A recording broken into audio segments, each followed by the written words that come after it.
Okay, so this is a squiggle in my maths textbook, and I see a face. So it's a random squiggle, but I see a face. So let's draw a face. Let's give him some earrings, like a mustache or something. Let's give him a hat, some random lines, a neck. Let's make the hat longer.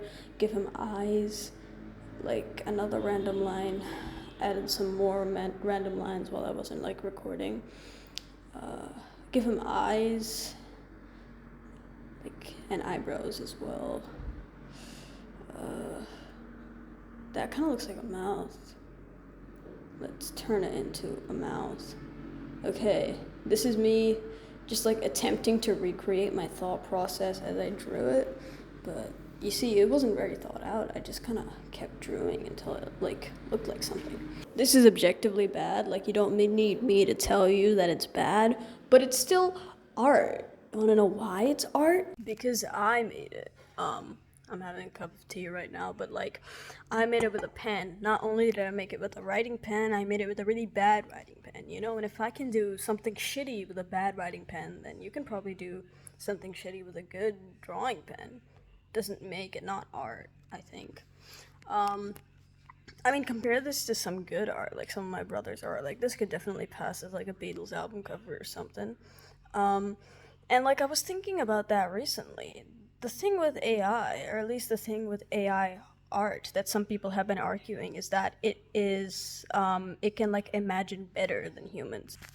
People say like, oh, AI can imagine further than humans, you know? It doesn't have the limitations of the human mind. But like, it absolutely does, right? Because everything that AI knows is stuff that we've told it.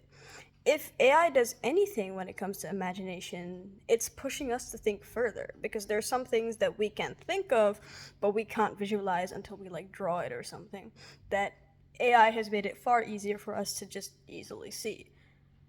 But that doesn't mean that we couldn't think of it. That just means that it gives us a better understanding to think beyond.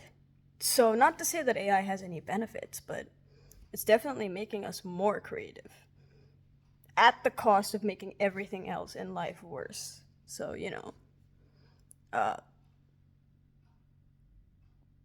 don't let any teacher tell you to like not doodle in class. It's absolutely necessary for like your brain development or something. And like, a lot of times I see people complaining about contemporary art and how contemporary art is boring or not art, because, well, it's just a solid canvas with a solid color on it. So how can it be art? And it's like, okay, so you have fully admitted to me, to my face, without any embarrassment, that you don't know anything about art.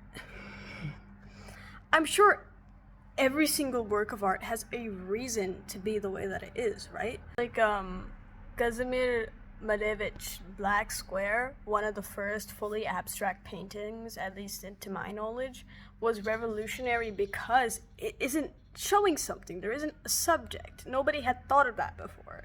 That is creativity in itself, being just a fully blank canvas. But some of you guys like to point at that painting, not know any of the context, and be like, how can we call that art?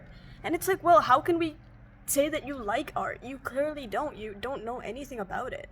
Blue Monochrome by Yves Klein is another painting that got kind of popular on Instagram when people are talking about how much they hated contemporary art.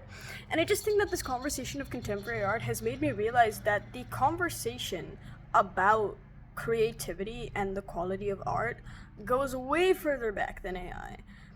Because people were complaining about this painting being just monochrome blue without realizing Klein literally invented that shade of blue. That's why he made the painting, brother. He invented it. That was a color he invented. And then after somebody was like, actually, it's like that because he invented that color, some people in the comments were like, yeah, I guess it could be considered art, but like, they should have like a note somewhere in the museum that says it. They do. You guys have just publicly admitted on the internet that you don't go to museums. I don't know why these people that don't know anything about art think that they can comment on art. This very much mirrors the conversation that we're having now with AI bros who think that they can comment on art when they know nothing about art. Conversation also got brought up when Charlie XCX released Brat, and everybody was like upset about the album cover for some reason, because it's like, oh my god, it's just text on a blank background. And it's like, brother, so many album covers are just text on a blank background. But also, like, The album is called Brat. Is it not the brattiest thing ever to have your album be just text on a blank background? Also, it was a commentary about how so many album covers, especially of female artists, are sexualized. Like, in the context of AI generated music, and AI generated images, a lot of people are walking back on this ideology because it doesn't make sense to say that human work isn't art now that people are calling computer made work art. But that doesn't mean this ideology still isn't here, and even when it is here, it takes other forms. Art is human creativity. So, in conclusion, art doesn't need to be good to be art.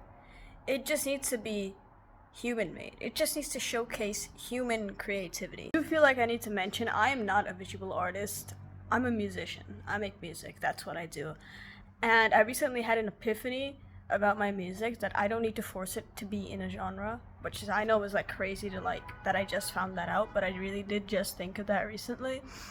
And like, you could make the same argument about AI music. You could also make the same argument about radio cookie cutter pop music, but I feel like, and I might make a different video about this, but when it comes to music, the conversation is completely different. So I don't know, I might make a separate video about that.